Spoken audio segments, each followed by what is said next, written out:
오늘 새벽에 함께 볼 말씀은 잠언 15장 19절에서 22절까지의 말씀입니다. 우리 같이 한 목소리로 읽겠습니다. 게으른 자의 길은 가시 울타리 같으나 정직한 자의 길은 대로니라. 지혜로운 아들은 아비를 즐겁게 하여도 미련한 자는 어미를 없이 여기느니라. 무지한 자는 미련한 것을 즐겨하여도 명철한 자는 그 길을 바르게 하느니라.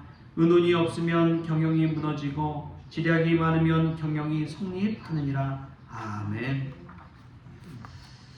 할렐루야. 말씀에서 귀한 은혜가 저와 여러분에게 있기를 소망합니다. 이 말씀이 생명의 말씀이 되어서 5월 초하루 또 올해 첫날에 하나님과 또 한 달 동안 이 말씀 가운데 지혜 가운데 동행하는 믿음의 성도님들 될 수 있기를 축복합니다. 언제 새벽에 이제 옷을 입는데 이 와이셔츠를 입다가 열심히 했는데 나중에 보니까 첫 단추를 잘못 낀 거예요. 그래서 넥타이를 매려고 하니까 잘 안 매지더라고요. 봤더니 거울을 봤더니 첫 단추를 잘못 매가지고 그렇더라고요. 여러분 5월의 첫날입니다. 첫 단추를 믿음으로 잘 끼워가는 저와 여러분 될 수 있게 바랍니다. 첫 시작이 중요합니다. 그래야지 관계도 또 믿음 안에서 잘 쌓아갈 수 있고 또 우리의 인생도 처음 시작을 어떻게 하느냐가 그 출발점이 어떠느냐에 따라서 그 인생의 결말도 마무리도 달라지는 것입니다. 우리가 5월의 첫날에 하나님께서 주신 은혜로 첫 단추를 잘 끼우는 저와 여러분 될 수 있기를 축복합니다. 오늘 말씀 보면은 19절에 이런 말씀이 나와요. 게으른 자의 길은 가시 울타리 같으나 정직한 자의 길은 대로니라. 이런 게으른 사람의 특징을 보면요, 뭘 하기 싫어합니다. 그리고 늘 핑계를 댑니다. 나 못하겠어. 난 할 수 없어. 그거 해도 안 되더라. 그거 어렵더라. 그런 핑계들을 변명을 늘 대기 마련입니다. 그래서 아무리 좋은 길이라도 가시덤불이 되고 마는 거예요. 그런데 정직한 자의 길은 대로라고 합니다. 영어로 보니까 하이웨이라고 돼 있어요. 하이웨이가 우리가 지금 말로 뭐예요? 고속도로, 하이웨이. 아시안 하이웨이가 저기 우리나라에 쭉 있잖아요. 그래서 아시아까지 쫙 이렇게 나아간다. 유럽까지 나아가는 길이 있다. 정직한 자의 길은, 성실한 자의 길은 하나님께서 직접 닦아주신 하이웨이가 되는 줄 믿습니다. 시온의 대로가 열리는 것이죠. 우리가 기도할 때 시온의 대로가 열릴 줄 믿습니다. 하나님께서 기도할 때 앞서가시고 인도해 주시고 앞길도 열어주실 줄 믿습니다. 여러분, 정직한 자의 길을 간다는 것은 나의 이익만을 생각하는 것이 아니라 이 다른 사람과의 관계 속에서도 또 하나님과의 관계 속에서도 하루하루 인생을 사는 것과 같습니다. 미국의 이 철광망이라고 그러죠. 앤드류 카네기가 어릴 적 겪었던 일입니다. 한 노신사가 이 전차 바닥에 떨어진 못들을 하나하나 줍고 있더래요. 그래서 사람들이 그 노신사를 보면서 웃으면서 아니 왜 그런 수고를 하시느냐고, 점잖게 생기시고 또 있어 보이신 분이 왜 그런 일을 하시느냐고 그렇게 묻자 그 노신사가 웃으면서 이렇게 대답했다고 합니다. 누군가 이 못을 밟아서 다치거나 전차 바퀴가 상할 수도 있지 않겠습니까? 미리 치워두면 모두의 길이 평탄해지니까요. 그 노신사는 누구였나? 당대 최고의 부자였던 피터 후퍼였습니다.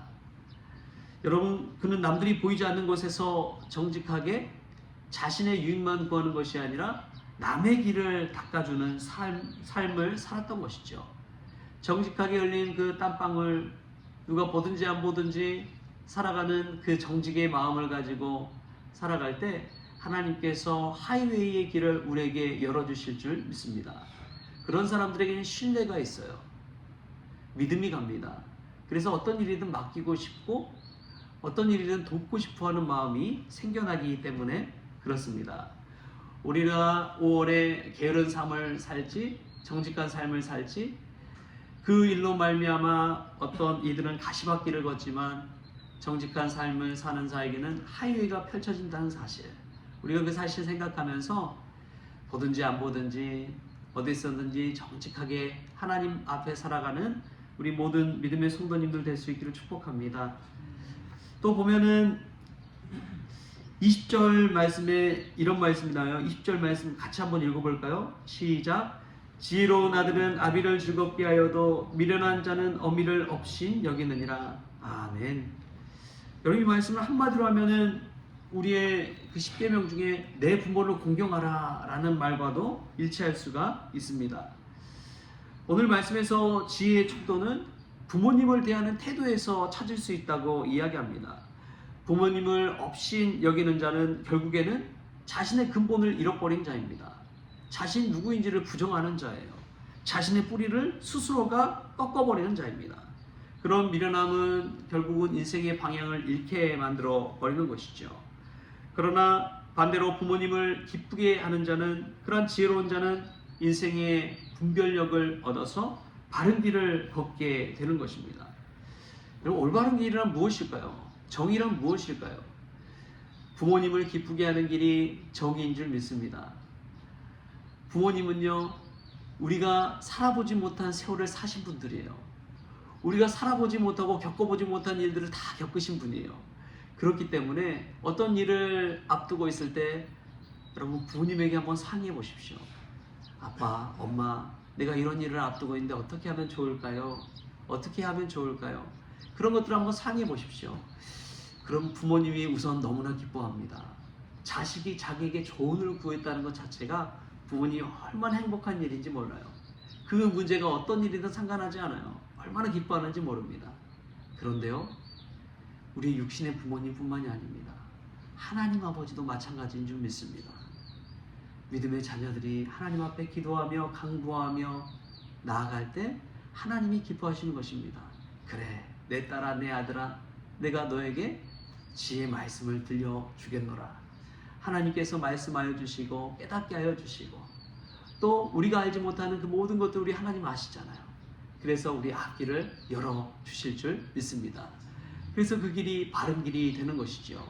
부모를 공경하는 자는 하나님을 공경할 줄 아는 자입니다. 5월 가정의 달에 우리 부모님을 공경하고 부모님을 높이고, 또 그런 말미암아 하나님을 높여서 바른 길을 걸어가는 저와 여러분이 될 수 있기를 축복합니다. 또 보면은 참 중요한 것이 22절 말씀입니다. 우리 22절 말씀도 같이 한번 읽어보겠습니다. 시작. 은혼이 없으면 경영이 무너지고 지략이 많으면 경영이 성립하느니라. 아멘. 여러분, 참 중요한 것이요, 자기 자신이 똑똑하다고 해서 완벽한 사람이 또 성공하는 사람이 되는 건 아니더라고요. 가끔 보면은 저희 이제 목회하신 목사님들 중에서도 서울대 출신이었다가 신학대학원 오셔서 또 목회하시는 분들이 계세요. 근데 목회를 잘 하시느냐? 또 그것도 아니더라고요. 또 여러분, 교수님들 대학에서 강의를 듣다 보면 교수님들 다 공부 잘하신 분들이잖아요. 엄청 오래 공부하시고 학위도 따시고 똑똑하신 분들인데 본인은 많은 지식을 알고 있는데 가르치는 것은 또 다른 문제더라고요. 똑똑하시긴 하시는데 가르치는 이 은사가 없으신 교수님들은 그냥 혼잣말 하고 있는 것처럼 때로는 느껴질 때도 있는 거예요. 이 학생들을 가르치면서 같이 나가야 되는데 학생들 수준은 고려하지 않고 자신이 가진 지식만 그냥 이야기하다 보니까 뭐 배울 수가 없는 거예요. 따라갈 수가 없는 것이죠. 그래서 참 위험한 것이 자기 자신의 머리만 믿고 이 가르치고 생활하는 것이 참 위험합니다. 잠언은 그래서 끊임없이 의논의 중요성을 이야기합니다. 여기서 말하는 이 지략은 단순히 인간적인 꾀가 아닙니다. 믿음의 동역자들과 믿음의 지체들과 함께 나누는 기도의 교제를 말합니다. 그리고 무엇보다도 이 의논하고 또 함께 지략을 얻는 것은 하나님과 의논하는 것을 말합니다. 하나님과 의논할 때 생각지도 못할 하나님의 영감, 하나님의 지혜를 우리에게 허락해 주십니다. 그래서 여러분, 이스라엘의 가장 위대한 왕이라고는 다윗이 그러잖아요. 사무엘 상하를 한번 읽어보면 다윗이 순간순간 하나님께 묻는 것을 볼 수가 있습니다. 하나님, 내가 올라가리까? 내가 저 올라가리까? 하나님께 물어요. 그러면 하나님께서 답을 주시고 또 응답해 주셔서 형통한 길로, 또 승리의 길로, 믿음의 길로 인도해 주시는 것입니다. 여러분, 늘 상의하십시오. 믿음의 지체들, 믿음의 선배들과 상의하십시오. 제가 어제 노예에 갔는데 노예 목사님들, 여러 목사님들 만나잖아요. 근데 참 고마운 목사님들이 있어요. 어떤 목사님들이냐, 밥 사줄 테니까 찾아오시라고, 혼자서 그냥 있지 말고 함께 이야기 나누고 기도합시다, 이런 목사님들이 계세요. 그냥 인사만 하고 지나치는 목사님들이 물론 대부분이기도 하지만, 그런 분들 중에서는 함께 이야기 나누고 공감해주고 들어주고 찾아오라고 하고, 그런 목사님들이 있습니다. 여러분, 그걸 들 때 얼마나 감사한지요. 여러분, 늘 의논하십시오. 또 부모님도 마찬가지지만 믿음의 지체들과도 의논하십시오. 그것은 함께 기도 제목을 나누는 것이고 함께 이 마음을 나누는 것입니다. 그럴 때에 우리가 믿음 안에서 의지할 때가 생기고, 또 모략도 지략도 얻게 되고, 나의 경영이 아니라 하나님의 경영이 되는 것인 줄 믿습니다. 그래서 이제 소그룹 모임을 또 주일날 하려고 그러잖아요.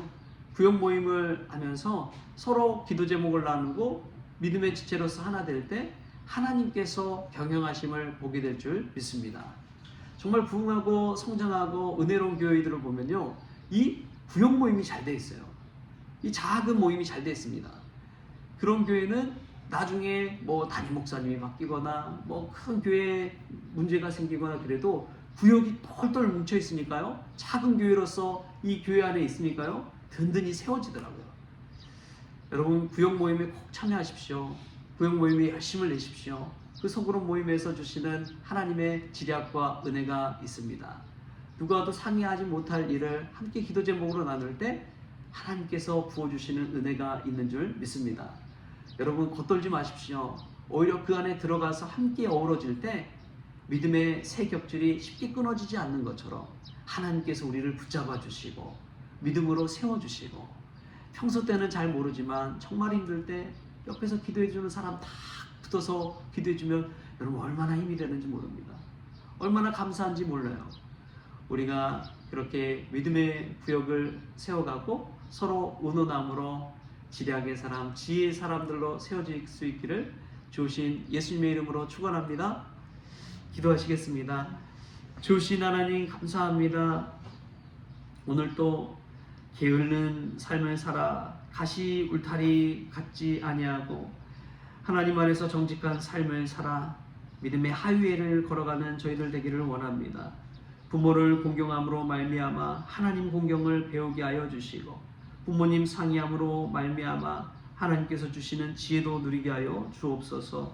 주님, 무엇보다도 나 혼자 믿음 생활 잘하고 은혜 받고 기쁨을 누리기보다도 주님께서 구역을 허락하여 주시고 믿음의 지체들을 붙여주셔서 함께 의논함으로 하나님의 경영을 이뤄갈 수 있도록 주님 도와 주옵소서. 그리하여 힘들 때 서로가 힘이 되어주고, 또 어려울 때 서로가 도울 수 있는 믿음의 구역, 아름다운 모임을 세워가게 하여 주옵소서. 주님께서 5월 한 달도 믿음의 첫 단추 잘 끼우게 하여 주셔서 5월 한 달이 복된 달 되어지게 하여 주옵소서. 모든 것 주님께 의탁하오며 거룩하신 예수님의 이름으로 기도하옵나이다. 아멘. 우리 주님이 가르치신 기도로 오늘 새벽 기도를 마치겠습니다. 하늘에 계신 우리 아버지여, 이름이 거룩히 여김을 받으시오며 나라가 임하시오며 뜻이 하늘에서 이루어진 것 같이 땅에서도 이루어지이다. 오늘 우리에게 일용할 양식을 주시옵고, 우리가 우리에게 죄진 자를 사하여 준 것 같이 우리 죄를 사하여 주시옵고, 우리를 시험에 들게 하지 마시옵고 다만 악에서 구하시옵소서. 나라와 권세와 영광이 아버지께 영원히 있사옵나이다. 아멘.